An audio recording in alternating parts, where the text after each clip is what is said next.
Qual é a natureza humana? Ainda é possível falarmos de essência do homem? O que nos define? O que há em nós que diz que nós somos homens e não somos jacarés? Ou não somos uma mesa?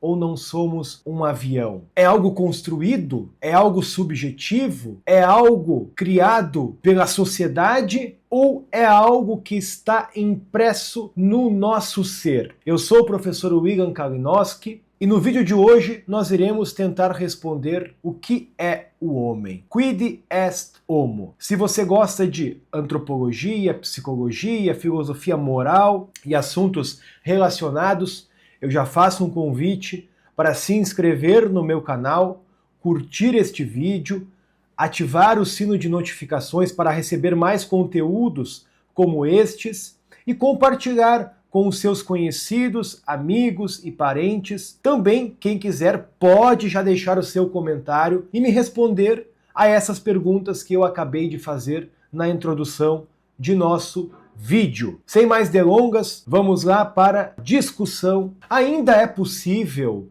respondermos que o homem possui uma essência? Ou melhor, se você fosse, nesse instante, neste momento, responder o que é o homem, o que você diria a respeito da natureza humana? Desde o início do pensamento filosófico, a filosofia esteve voltada para as reflexões ou meditações ou preocupações das coisas mais importantes. Dentre elas, a origem do mundo, a origem do cosmos, o arqué, o primeiro princípio originário de todas as coisas. Mas, sobretudo, com o pensamento socrático ou sofista, nós teremos uma reflexão ou uma meditação sobre a natureza do homem. Sócrates estava preocupado em conhecer a essência das coisas. Não só os acidentes, não só aquilo que as coisas parecem ser, mas de fato o que elas são. O que é a justiça? O que é o amor? O que é a verdade? O que é a sabedoria? O que é o homem? Influenciado pela filosofia sofística, que, apesar das suas dificuldades e apesar dos seus erros, do seu relativismo, do seu subjetivismo, trouxe a discussão filosófica para as questões humanas, para as questões antropológicas, para as questões morais e políticas. E Sócrates, influenciado por essa concepção, começa também a discutir as coisas sobre o homem. E será com Sócrates que nós teremos a primeira definição do que é o homem, do que nós somos, do que eu sou, do que você é. Sócrates dirá que o homem é a sua alma. Então, deixando de lado tudo aquilo que é acidental, a cor, o cheiro, o gosto, a matéria, o corpo, coisas que são comuns com os outros entes à nossa volta, e pegando aquilo que, segundo Sócrates, é o essencial, o principal, a qualidade específica que determina o homem e o distingue dos outros entes, ele afirma isto: o homem é a sua alma. Mas será que esta afirmação está correta? Será que o homem é apenas a sua alma? E o que caracteriza a alma humana? Aristóteles dirá que os entes vivos como um todo possuem alma.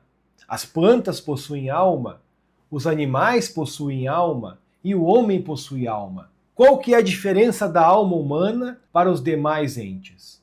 Apesar de Sócrates ter avançado bastante na reflexão sobre o homem, sobre a natureza humana, utilizando-se apenas da razão natural e ter descoberto que de fato existe algo em nós que nos distingue dos outros entes, a sua definição de homem ainda não é completa, não é plena, não é perfeita. Esta definição mais adequada, mais certa, mais correta do ser humano, ela virá sobretudo no período da Idade Média ou no período da filosofia cristã, aonde nós poderemos encontrar três definições. Esse é o foco aqui deste vídeo. Apresentar essas três definições, focando especialmente em uma delas.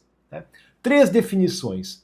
Nós podemos entender o homem a partir de três ideias, tá? Então, quem quiser aí anotar, escrever no seu caderno, resumir, fique à vontade. A primeira definição que nós podemos dar para o ser humano, do ponto de vista racional e filosófico, sem apelar ainda para as luzes da fé ou da revelação, é a seguinte: o homem é um animal racional. Toda definição, ela expressa a essência de uma coisa. E a essência de uma coisa é aquilo que diz o que a coisa é. Se nós não podemos compreender a essência de uma coisa, nós não podemos compreender, portanto, o que ela é, e, portanto, nós não podemos falar sobre esta coisa. Nós não podemos também entender para o que esta coisa existe.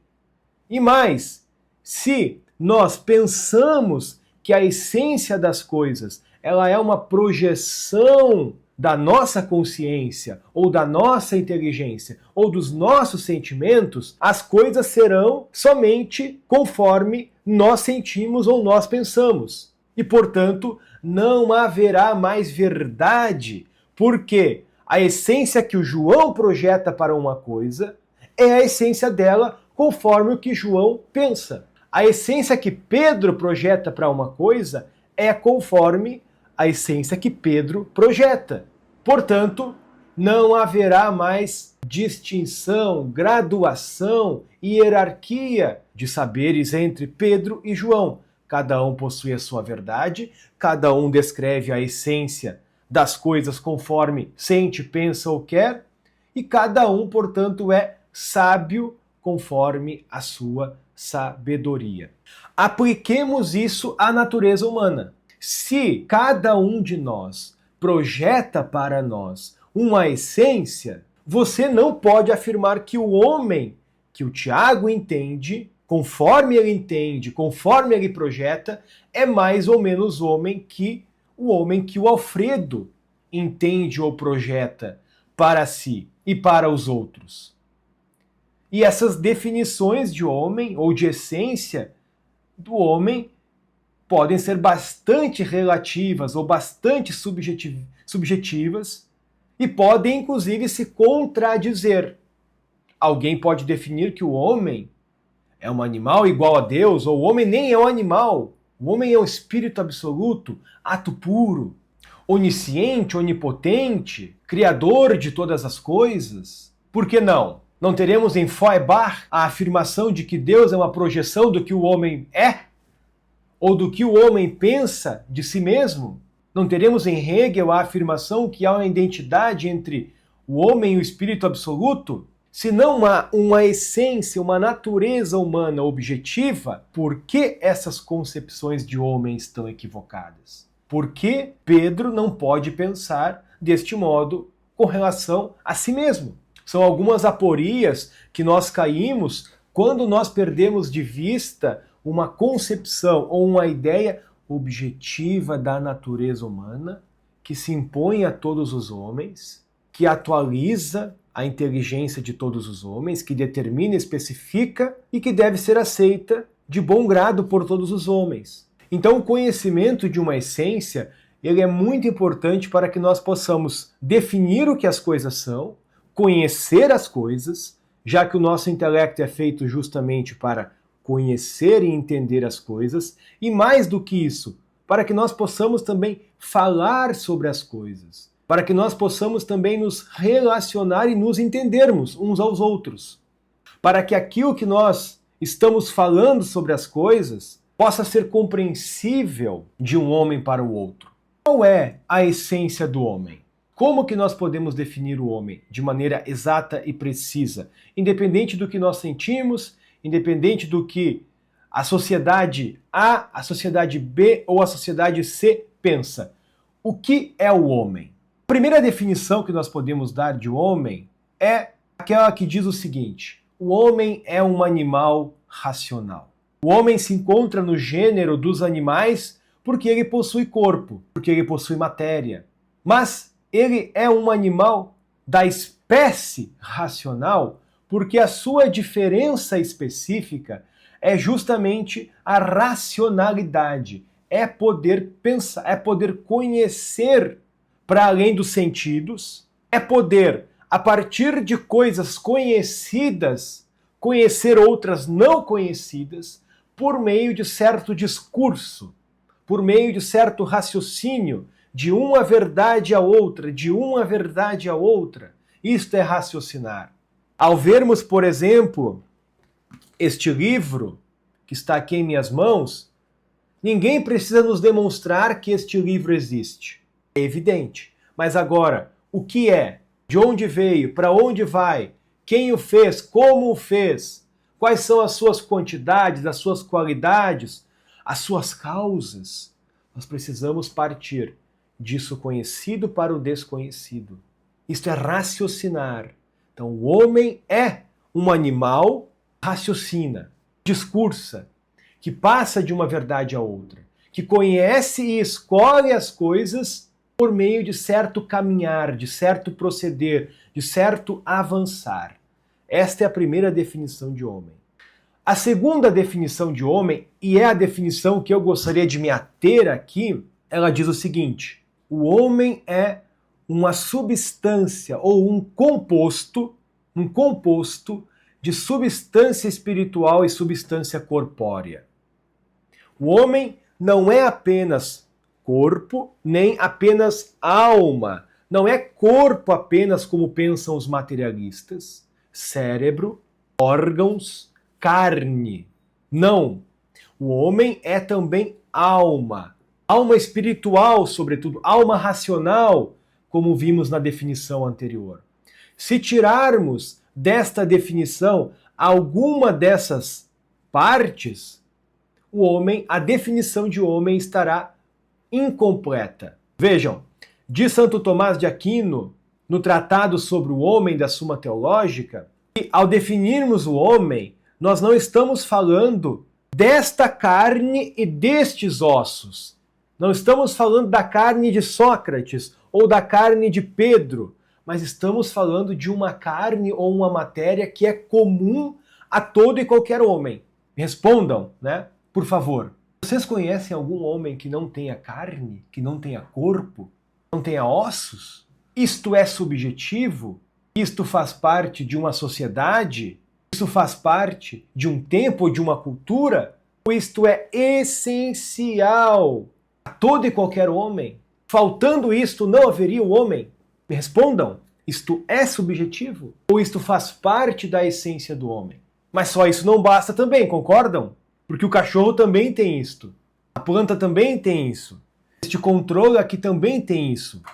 Por isso que na definição entra que o homem é um composto de corpo e alma espiritual. Substância corpórea e substância espiritual. É esta substância espiritual que justamente nos caracteriza, nos especifica como animais racionais, como eu disse antes. E isto não é construído, isto não é subjetivo, isto não é cultural, isto não é temporal, isto é universal.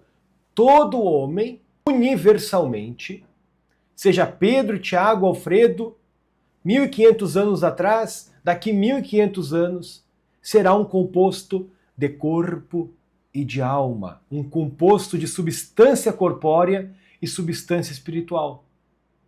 Esta é a essência do ser humano.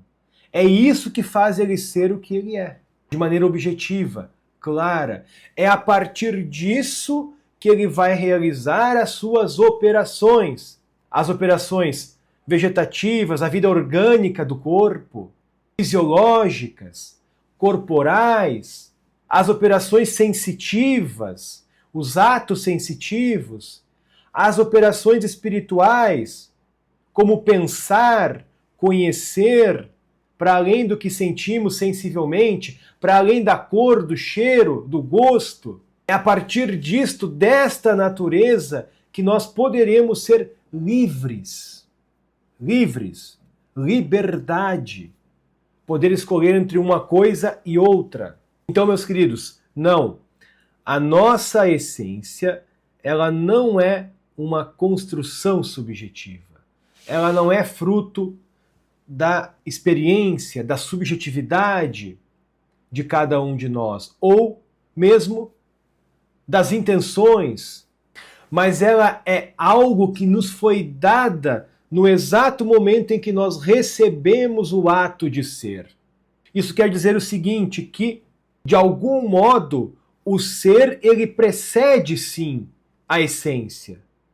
Precede, no sentido de que primeiro eu recebo o ato de ser.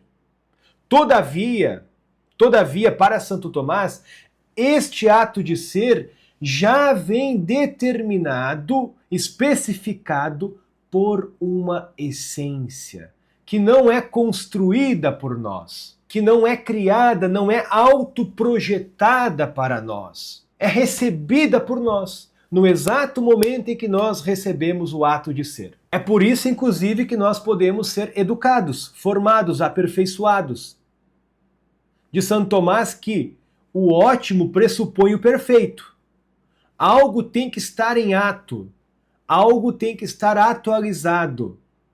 Mas este algo que está em ato, que está atualizado, que é a natureza humana, que é a essência do homem, pode ser aperfeiçoada, melhorada, otimizada a partir de atos segundos, de operações, mas que pressupõem a essência, a natureza. Porque o obrar segue o ser.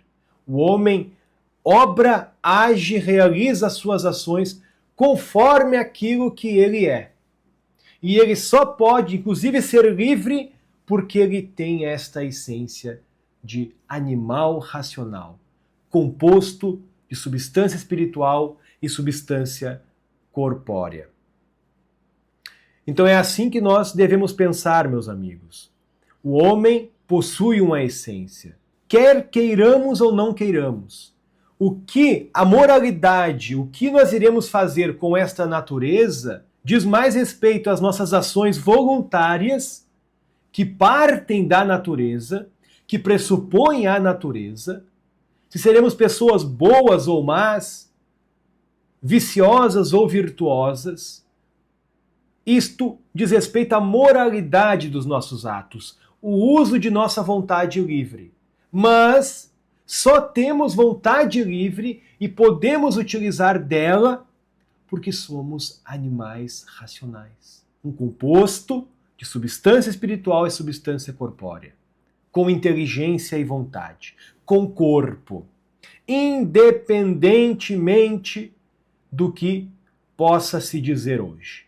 O homem é isto. Se você gostou deste vídeo, se você aprendeu com este conteúdo, me diga aqui nos comentários o que você achou da explicação, se você concorda, se você não concorda, se faz algum sentido essa explicação clássica da natureza humana, se não faz sentido a explicação moderna, contemporânea, de que o homem constrói ou projeta para si uma natureza, uma essência. Por favor, me diga aqui nos comentários. Aproveite para se inscrever no canal. Mais uma vez, peço que ative o sino de notificações e desejo a vocês uma boa semana, bons estudos e até o nosso próximo vídeo. Um abraço a todos.